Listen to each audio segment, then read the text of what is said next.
the rich cultures in the Middle East, destroying them, as in Iraq, as they'd like to do in Iran, opens the way further to cultural uniformity and capitalist exploitation. For both capitalist reasons, sale of armaments, access to markets, and to control our own population, U.S. ruling class needs to generate the fiction of enemies. To take it back to Hands Off Venezuela, the organization whom I'm representing, we must be mindful not to fall for the tired, though pervasive, pro-war corporate media narrative. Right? The same one that spells out the evils of socialism, of anything besides liberal democracy, of the terrible, glaring failures of Venezuela, which we know not to be true. Corporate media warns us of the evil Arab, the corrupt dictatorial Latino, the shifty Chinese, and of course the cagey Russian.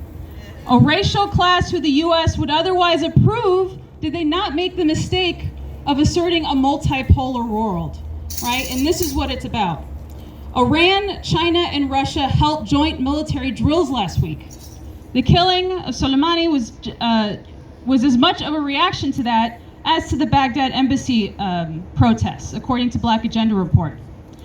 We are moving towards a multipolar world, and that challenges U.S. political power. And that is an intolerable reality for this country's elite. Right. So make no mistake, Clinton entered Iraq when he got impeached, and Trump is no different.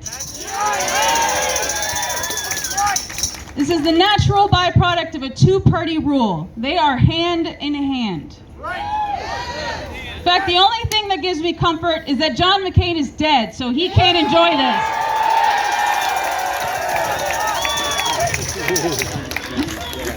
That's good. So what is to be done?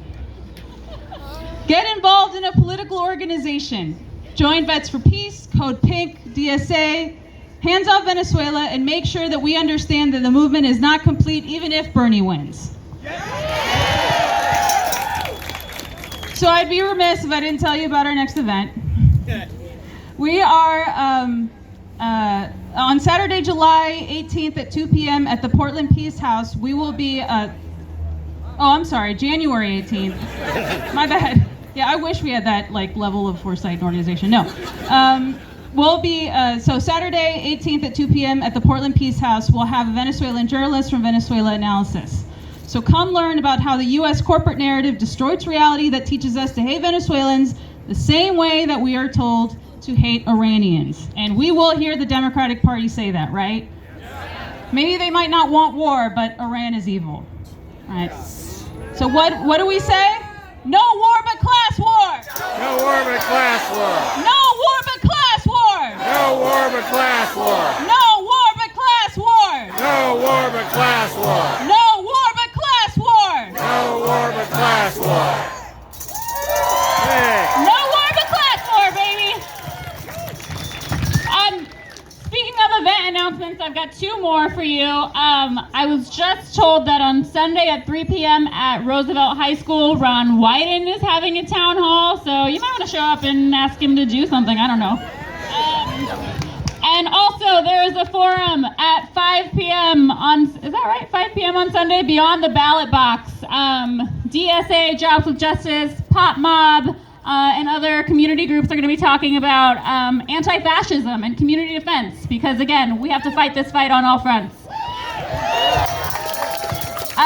Next up, we are going to hear from my dear friend. She is the executive director of Now Oregon. She is on the Davis Douglas School Board, and she's a member of Portland DSA. She is Sahar Yarjani Maranovich. Hello. Hello.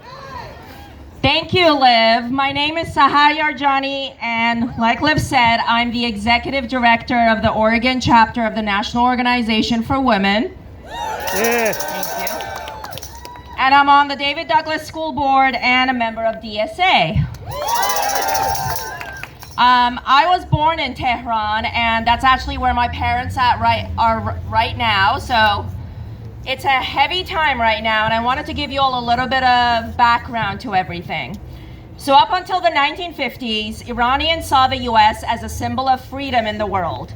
All of that changed with the 1953 Iranian coup and the overthrow of the democratically elected Prime Minister Mohammad Mossadegh.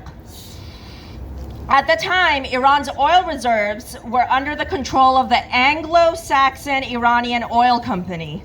Mossadegh tried to limit the AIOC's control over Iran's oil reserves, and the Iranian parliament voted to naturalize and nationalize the Iranian oil industry.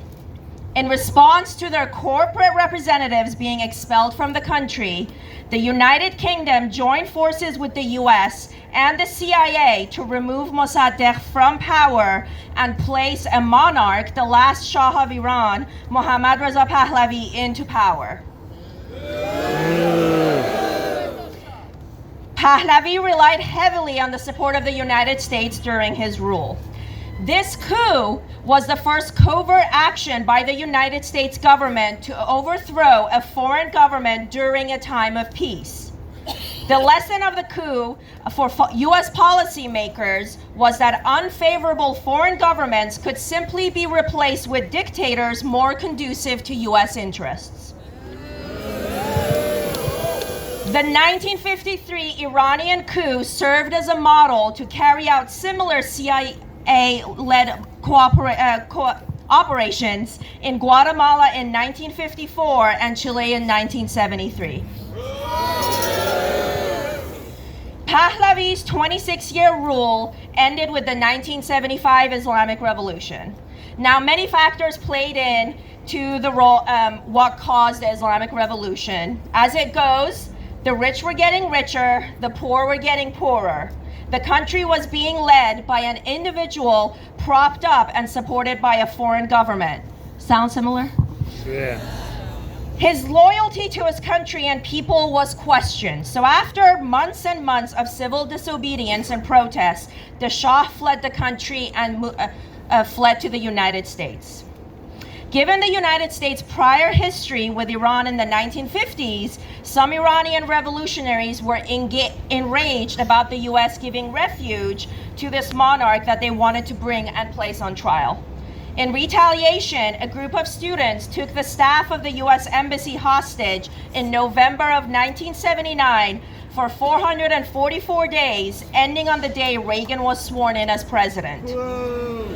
The hostage crisis compounded the hostility between the two countries, further radicalizing extremists on both sides.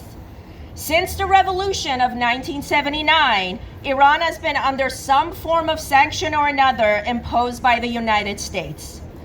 My family and millions of other Iranian civilians have been bearing the brunt of these sanctions since before I was born. Sanctions contribute to the erasure of human rights and democracy in countries they are imposed on. They destroy the working class and the communities that have been working for decades trying to improve human rights in the country. And now, in a massive escalation to these sanctions, the United States has committed an illegal act of war on Iran by assassinating General Qasem Soleimani in Iraq, clearly a first step in launching a disastrous war. This is not about spreading democracy. This is not about liberating a people or standing up for human rights. This is about further destabilizing a resource-rich region for money and power.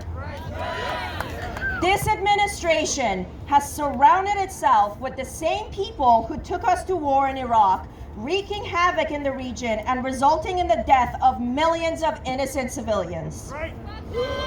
These same individuals are now beating the drums of war against Iran and forming alliances with some of the biggest human rights violators in the Middle East and beyond to destabilize the region further.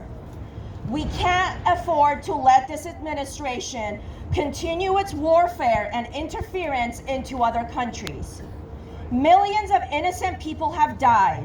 Too many democratically elected officials have been ousted, and far too many are suffering as we speak due to sanctions. Many more will die if this escalation continues. It's time to stand up to U.S. imperialism before it's too late. Thank you.